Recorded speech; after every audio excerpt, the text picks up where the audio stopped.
The fighting around Saigon in the last 2 days we were there was desperate. The fight for Newport Bridge, only 2 miles out of Saigon, was the bloodiest we've seen.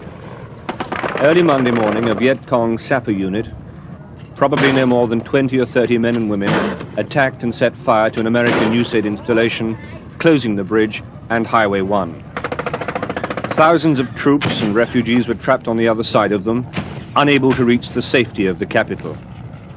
Again and again, this company of South Vietnamese troops worked their way down the far side of the bridge, and again they were mortared, taking many casualties, leaving many dead. The troops are now moving down on the other side of Newport Bridge. There's AK fire coming in from the factory. But now they've crossed the hump of the bridge, it means they're advancing anyway. We still don't know how many there are down there. We thought about 12 earlier today.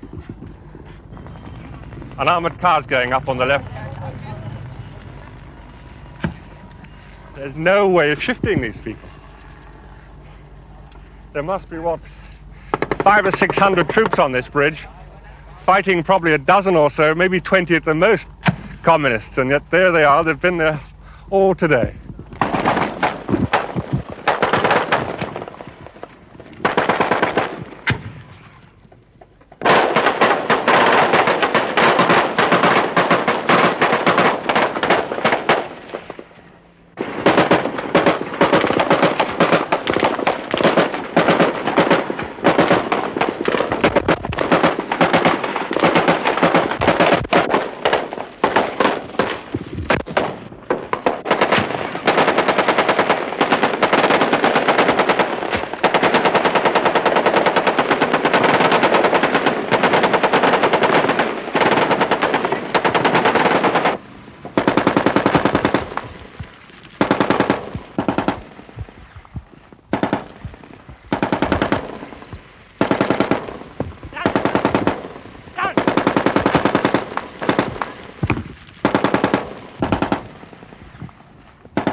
For one moment they panicked, and rightly so. The mortar hit right in the middle of them down there on the right, 100 yards away. It's killed a lot of people.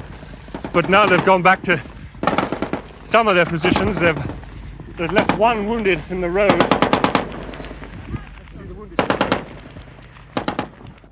There was a desperation in these troops and their commanders we'd not seen before.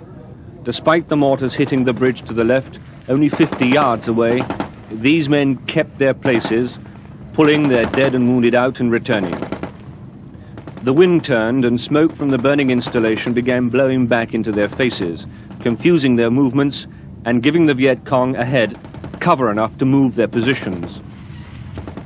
Then through the smoke, we could just see a Viet Cong running left to right, just for a second or so, and then falling as he was hit by machine gun fire. Quickly, the very forward unit of South Vietnamese ran, throwing hand grenades 30 feet ahead of them.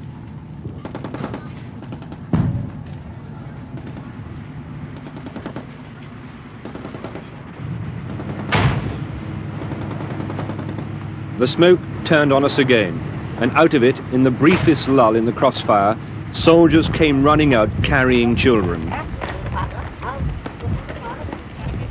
Children who had been trapped by the side of the road, right in the middle of all that we'd seen. They'd been hit by flying shrapnel from the mortars.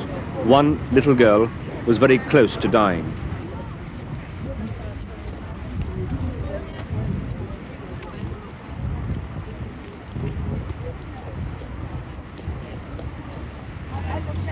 And also out on a stretcher came a young woman, also badly wounded. She was dressed in a black uniform, and there was a rifle on the stretcher with her. She was a Viet Cong.